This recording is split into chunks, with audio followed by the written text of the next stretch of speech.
Good day, everyone, and welcome to another episode of my Pro Wrestling Society podcast.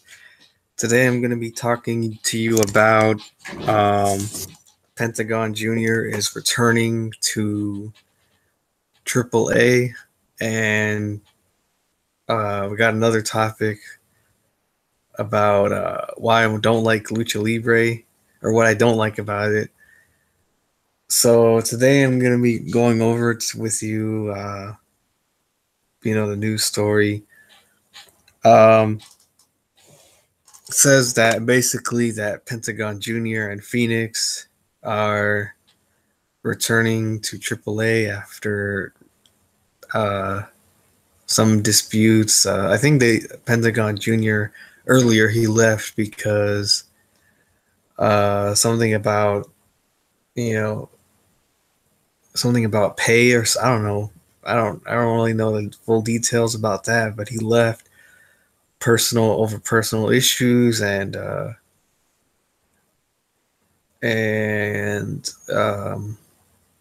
now they're pretty much uh, back because who knows? Maybe they needed more exposure. I guess they just wanted to come back. uh, and as far as their back then they had Pentagon Jr. and Phoenix because AAA they couldn't allow them to use their original names, Pentagon Jr., Phoenix. They had to change it to Pentagon Jr. had to change it from Pentagon Jr. to Penta El Cerro M, something like that.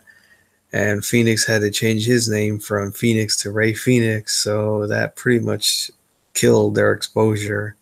And they had to start all over from scratch in indie promotions like Crash and stuff like that. Um, so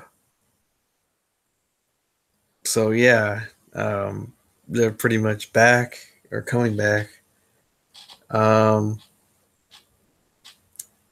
I think Pentagon Jr. he was there before, so I don't know. I don't know if he left because I saw him. I mean, I've seen him wrestle in AAA around 2017 when he faced Johnny Mundo. So I don't know if he left per se.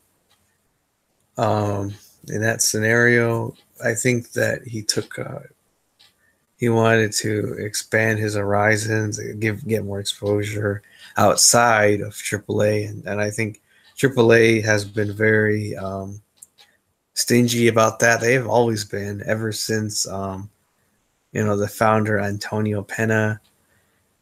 He built in that mindset of that mentality of copyright infringement, where he was very strict about where wrestlers could and could not go. He made wrestlers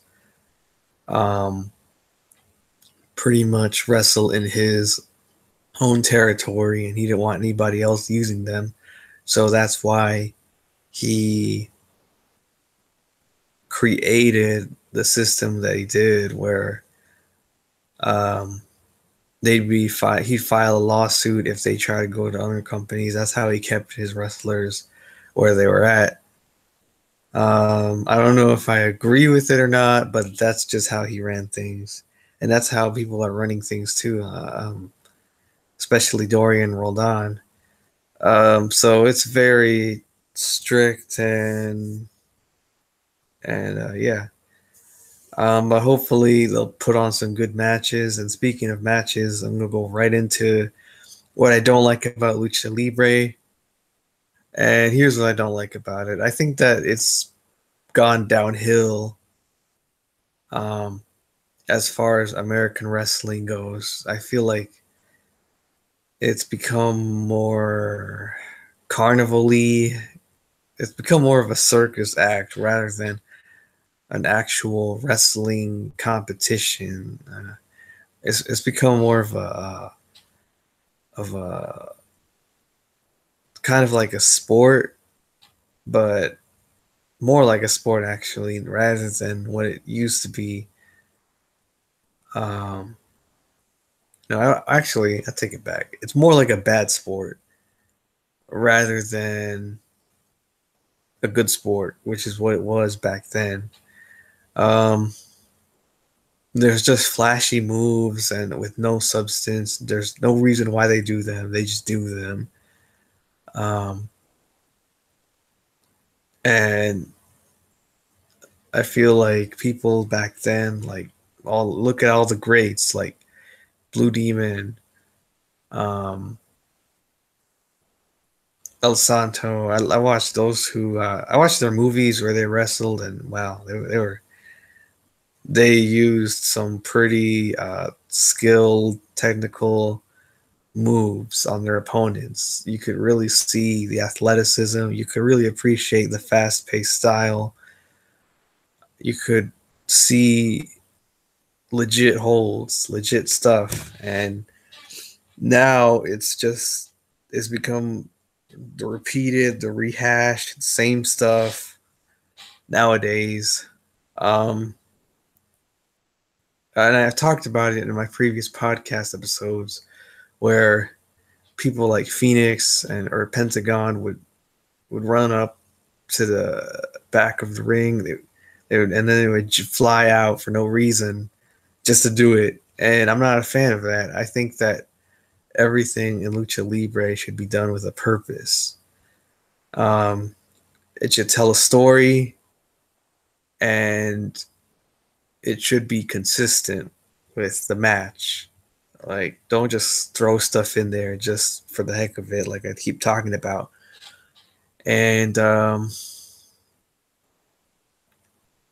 so, yeah, I think that too many people in Lucha Libre now are just wearing costumes with no real meaning to it. And it wasn't like in the old days where in Lucha Libre, where they're these guys, they were iconic figures in Lucha Libre. Yeah, Lucha Libre. Sorry about that. Yeah, they were iconic figures. They were heroes. They were role models. They were larger than life characters, and now we don't have that anymore. We just have luchadors, um, who don't they don't appeal to people outside of their scope. Like, um, it's very much like American wrestling nowadays, where uh, guys like The Rock, Mick Foley, The Undertaker, um, Hulk Hogan, they had star power. They were major stars. They had lots of fans. And now it's become uh, this pretty much mediocre in a way, lackluster. When I turn on AAA and other Lucha Libre promotions, so it's pretty disappointing. I almost don't want to watch anymore um, because of it, and I hope that things improve. I just keep watching not episode, match per match, hoping that things get better, but they don't. So that just that pretty much disappoints me. But so yeah, I feel like Lucha Libre has become uh has lost its popularity. It's not as popular as it used to be, or as I liked it to be, and that's why I just don't like it that much as I used to back in the days. Um, so yeah, pretty much. Hope that sums it up. So let me know what you guys think. Like this video, subscribe to my channel, donate if you want, and I'll see you next week for the next episode.